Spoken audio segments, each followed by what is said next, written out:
talks are all going to deal with some aspect of brain analysis, networks of brain. Our first speaker is Binu, statistics techniques at Berkeley, and she's talking about artificial neurons meet real neurons. Thank you.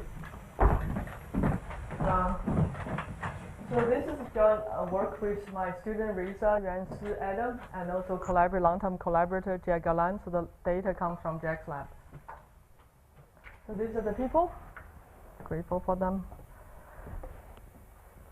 So Jack's lab is a neuroscience lab, and they used to collect both physiology data and also fMRI data, but recently I think it's all fMRI now. And we really try to, the topic of this talk is really this interface between neuroscience and deep learning, which is a mathematical construct or algorithm. So this is a venture stream from V1, V2, V4. That's the word pathway, when you have the signal from the eye projected back to the visual cortex, and the information flow moves up from V1, more like a ball-like, V2, kind of, and V4, and to the more informal regions where you have object recognition. So V4 has been traditionally a difficult and challenging area for quantitative modeling. So quality results. And for deep learning, which is getting a lot of attention recently, you do have this feed-forward structure and this artificial neuron. So that's the real neuron, this is the artificial neuron. And we'd like to bring the two together. And there's, if you talk to Jack, he's going to say that the neural networks, deep learning, probably not bring at all, right? But then you talk to the neural network people, they really feel like capture something. I think that the truth is somewhere in the middle. We have some structure similarities, and we want to try to provide a little more evidence on, I believe there's aspect that deep learning resemble the brain functions, and also we want to do science using deep learning to say what these visual neurons really do.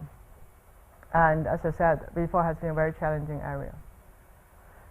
And my view on this, whether we should be so scared AI, everything will take over. I think that I like to believe, I'm the view that humans will always lead the way, and then we automate. And the frontier will always be human leading, and then for the things become mundane for human, we can automate and really provide efficiency. So, but I think the toughest challenge for AI actually is to produce into not play chess, not self-driving, but produce the unconscious brain. I think that will be, for me, that will be the strong AI.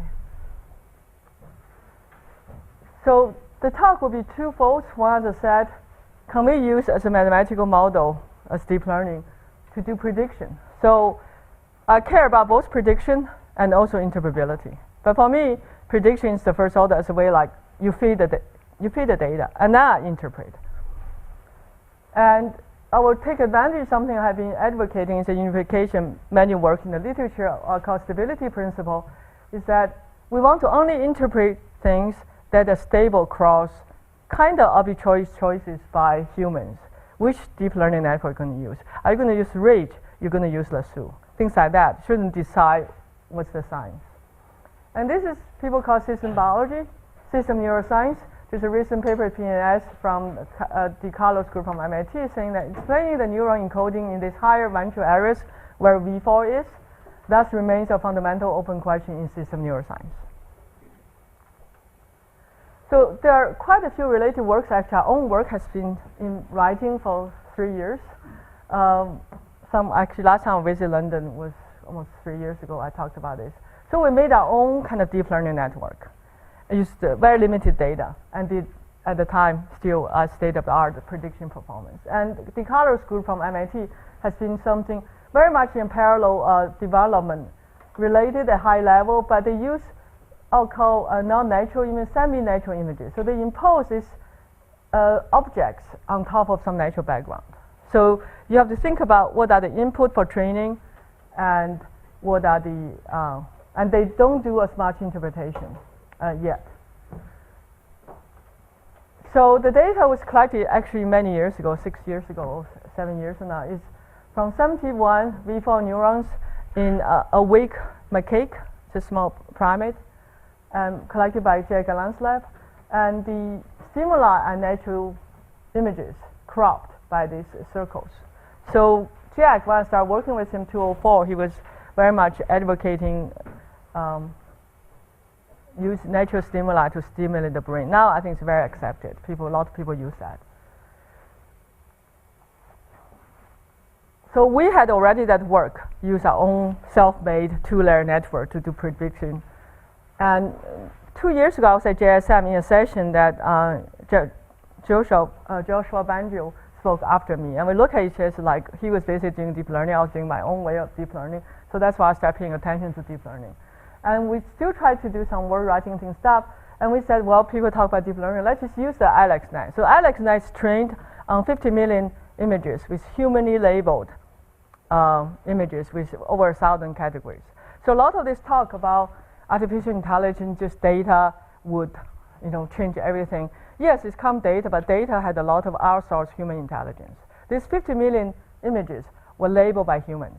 So I see a lot is still automation from deep learning, ImageNet to artificial intelligence. It's huge amounts of outsourced human intelligence to label those images. And we do a convoluted network. Convoluted network is deep learning with some more special structure fit with the visual cortex. You have filters which move around, keep the same. So you can think of it as a constrained general deep learning network. And AlexNet is a particular one. And what we did, we took trained, not even by us, ImageNet trained, completely, we didn't collect the data, and for 1,000 category classification task. So it's not about V4, just take code and use it as feature correction. And then we take the first layer and second layer. It turned out second layer works the best because V4 is like a second layer network. And we just did lasso fitting to the neuron activity. So for each neuron, we have this average spike train, a time series. So this is completely black box trained on ImageNet. We just use it to process our images, which was not part of the ImageNet, and get a feature extraction and do lasso fitting. And that slightly outperformed our hand-tuned, my two top people took 2 years to produce network. So that's why I said I have to look at different learning network. Then the question, there are other deep learning networks too. There's VGG from a German group. There's GoogleNet. They're all trained on data which had nothing to do with the data McCake was looking at.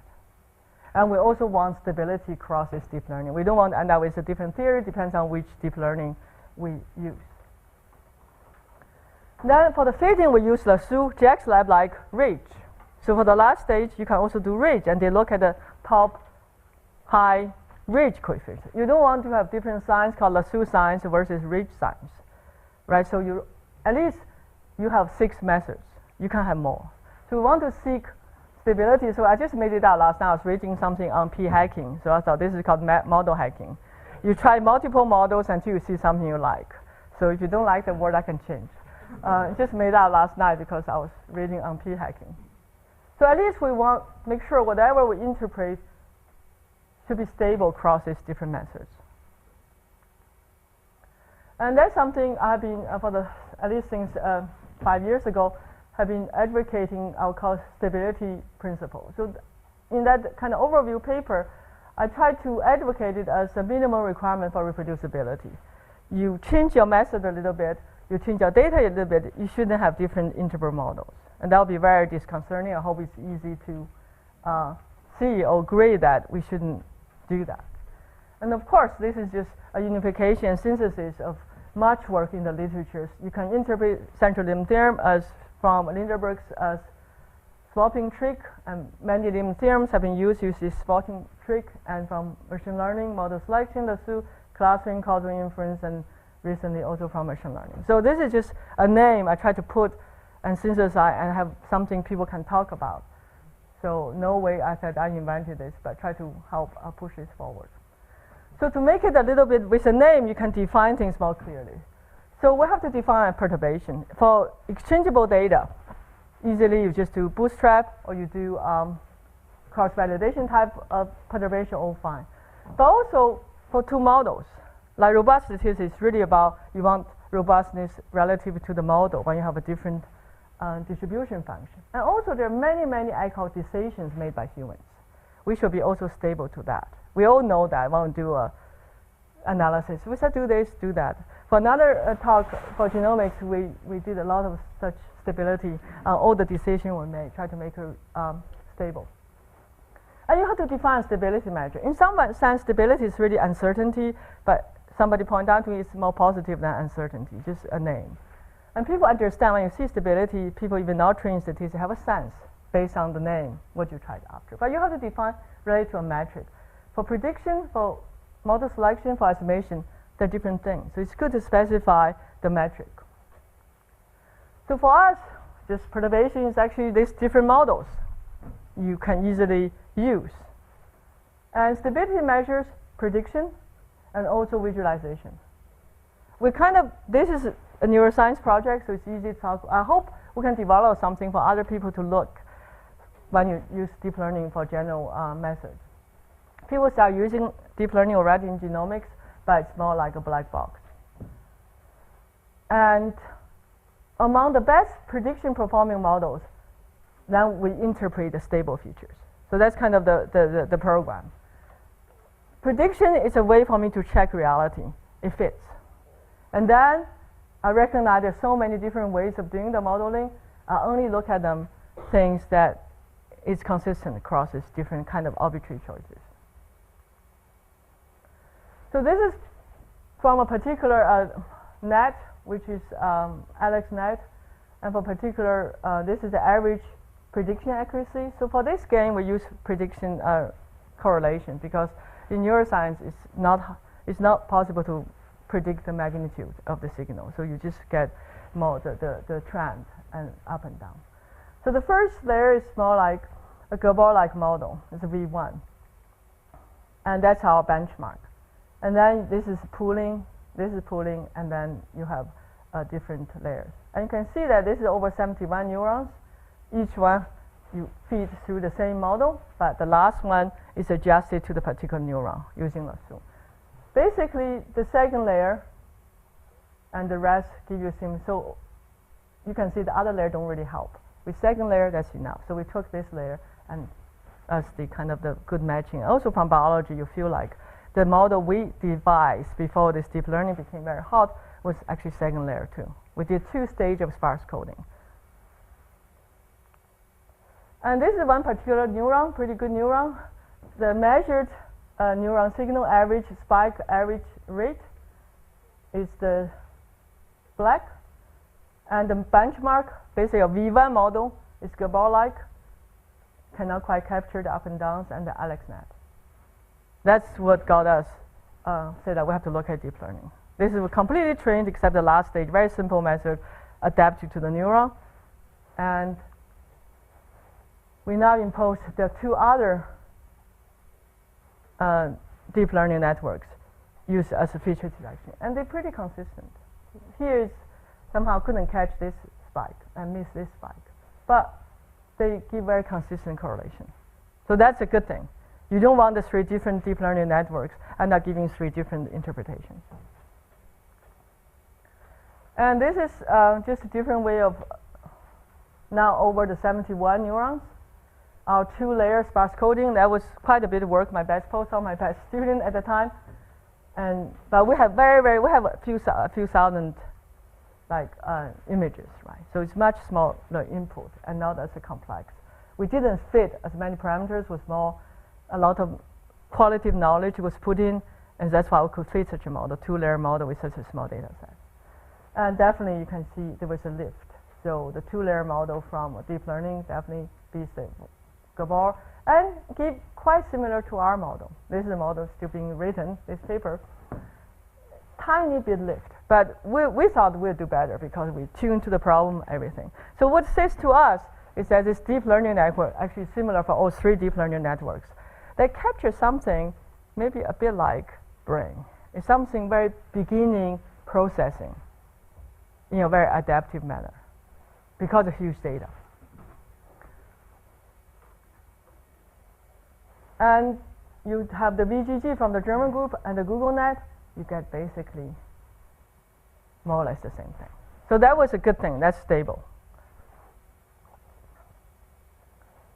And then the question is, if you want to interpret, do you take the Lasso coefficient, you take the Ridge coefficient. And you can see that ridge, that's a bit better for the not high signal to noise ratio neurons. You can probably explain that because here signal to noise ratio is not very high. And ridge just generally poor. And so the constraint is going to be really a problem. You want sparsity constraint and you miss some important prediction features, but they're not important. They're not significant. So here but the rest are pretty much comparable. And then for other problems, if you do lasso, you do the OIL's correction, it helps because sometimes lasso like shrink too much and the OIS do the bias correction. But for this case, it got worse. It means that lasso itself it's needed, this shrinkage. When you try to correct that, you actually become a bit overfitting. This is the first time actually, this for previous experience always kind of helped, but in this case actually made things worse. And we also did, since we did the post-processing on lasso, we also did the ridge post-processing after lasso selection. Because ridge is great, but almost 400,000 parameters. That's the feature space. It's the second layer. Lasso reduced to 400, so reduced like 1,000-fold. And you do ridge, again, this low signal neurons got lifted a bit. Right, so for prediction, you still have a noticeable performance change. So you combine lasso with ridge, and you look at the model. We decided only take this one to everybody, but some of the bad neurons, you don't want to put them in to compare the performance because they're all very bad anyway. It's a little better, but still bad. So we took 0.3 as a cutoff. Then ridge with 400,000 neurons, feature dimension with lasso and ridge with only 400. You get exactly the same, almost to the third degree, third decimal place, the same performance. So there's still advantage using lasso, even for prediction, because you do reduce the dimensionality for future, just taking a look. But OIS made things worse. That was actually to my surprise. So now the next part, for prediction, we have a pretty good model with only 400 features among 500,000 selected with a little ridge or without a ridge, get the best state-of-the-art performance for this data. Because the other one was completely a separate track. We did work very, very hard on Julian and Yuval for 2 years, right? And can we understand this AlexNet? What does this different node mean? And can we understand the neuron function? And we want stable because Jack's lab actually like to interpret ridge regression. And for some of my group, we have been using lasso, right? You don't want the two end up with two different interpretations for the same neuron. And also you want to look at the data, to look at the image itself. You have this time series, you look at what are the images that drive the raw data most. That also tell you something. That's what the neuron is interested in. So we're going to go to both modeling and also raw data. So we're going to enter this already in the literature. We're going to interpret neuron by looking at images that drive the feature the highest. So that's become our poster child for these features. Then because lasso, or you can use ridge to do the selection too, then you can also visualize the neurons. But before that, we did manual clustering of into their nodes. Because a lot of these features are highly correlated, they actually represent a similar feature. So we don't want to have that independent interpretation. So we did that. That's manually done.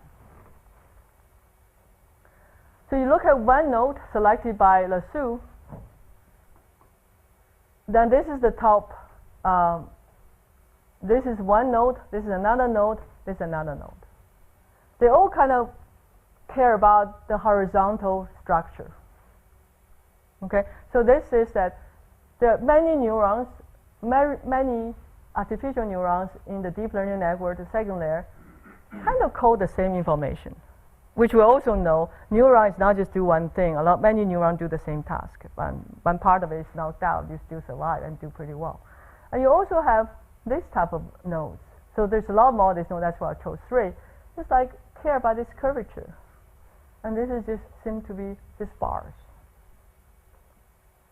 And you have this diagonal, this is curvature, and this is curved this way. Okay, so the nodes in N2, because this is about image processing, you can take a look. And like checkerboard, different granularity, right? So these nodes actually do have consistency of meaning. And this is more, right? Some are more like gentle curvature. You see, this is more like edge. This is gentle. So it's all there.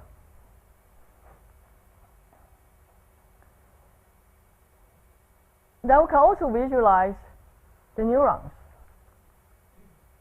right? One thing we call receptive field. So this, you take the neuron, you have basic X and Y.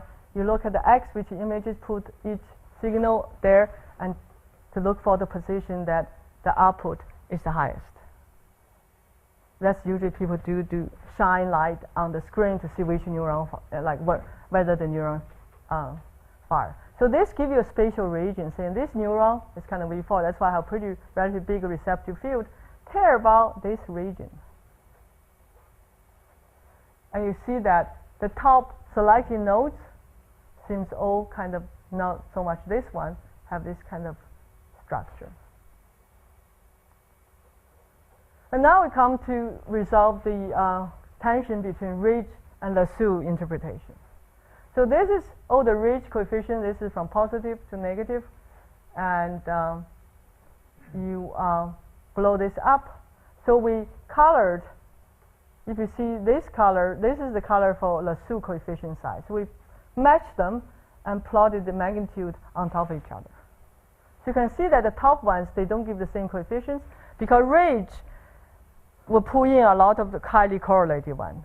Lasso doesn't delete all the correlated one, but it kind of does some decorrelation, so it's more spread out. And because the constraint of sparsity, it took fewer. So in general, you can see there's some consistency. You couldn't expect them to be completely consistent. And we look into the correlation structure. This is the top ridge select features. This is top lasso. So the top 20 ridge are pretty highly correlated with the lasso, but not the rest. And we also tried a group lasso. We don't have good results to report because the features are correlated without very strong cluster structure.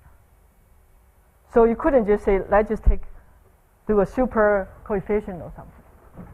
And this is the top ridge features, visualize the way I described to you. This is top lasso features. So you can see this got swapped a little bit, so it's kind of the same.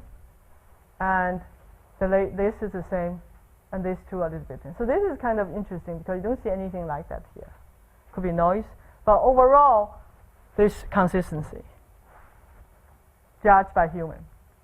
And this is another neuron. So this is a receptive field, saying that this neuron care about this type of a region. And you can see this type of features got picked. And this is just, I think, a noise right there. Got picked for some reason. Same thing. It's less consistent than A. This is a little noisier neuron. And you look at the coefficient. Again, the top 20 ridge has on average good correlation with the top 50, but the rest seems ridge just pulled a different direction. So when you do ridge in the 400,000 dimension and after the lasso selection, they are not the same thing because after the dimensionality reduction, you're pushing it a different way than pushing it in the high dimensional space because it's very uniform. Again, you have some consistency here. This is top one is the same, and this one is not quite there, but the direction seems alike as you saw in the perceptive, in the tuning curve. Care about this region and in that direction. And then we look stability across 3 deep learning networks. And you also see very good consistency. From all 3, this one's from Google's own data. I think this might have been on ImageNet. They come from data, but they get very different structure, very different number of parameters. but they get very consistent. So there's meaning behind. We just have to find them. The intrinsic, meaningful low dimensions that they kind of do the same thing. But we have to look. There's a project we try to go for that. And then you look at these nodes that they picked, and there's more variability than between Ridge and Lasso. So you can see the impact of the three networks. But still, they are more or less give you kind of this horizontal, a little tilted interpretation. And that's another neuron. Again, you see very good consistency of the three networks. And you see this diagonal feature got chosen. But you definitely see bigger discrepancy across the different networks than across Ridge and Lasso. Okay, so we also look at the images, just raw data. And we did estimate the delay to visualize. So for neuron A, this is the model driven. So you look at the model, find the original images that drive the neuron.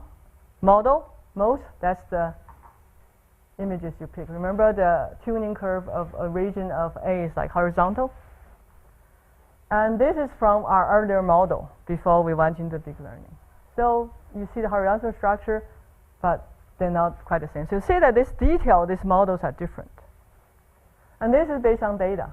No modeling at all. You just look at the raw Y and look for the maximized, the images that drove the highest neuron performance. So you see not as clear horizontal, but some of this you've seen, but this one you do have more like a vague edge. And this is a little bit. So the big picture I think is consistent. And we also did a population analysis of 71 neurons, use sparse PCA. And we find that as the earlier work, the first principal component with sparsity constraint is really saying V4 neuron cares about texture versus non-texture. And there was a review paper by 8 leading V4 researchers, including Jack, saying that one hypothesis about the role of V4 is actually called a foreground-background distinction, because texture usually is background, and foreground is something object. And the other directions, same as we did before, we've discovered before, is about horizontal versus non-horizontal and diagonal versus diagonal. So that can be shown by this first two PCs as sparse PCA to see that one direction is texture versus non-texture. And this direction is horizontal versus kind of vertical. So this seems to be the major for these 71 neurons. This is not a random selection because they poke, and see where you see a big response, and they stay there and then collect for that neuron. So summary is that we use off-the-shelf trained with very different data deep learning, add some regression, is a Ridge or Lasso seems to be consistent. Now we get state-of-the-art predictive models. And we use stability principle, try to avoid model hacking so that we don't get inconsistent interpretations. And I think we do provide some evidence to support operational resemblance of deep learning to the brain. Thank you.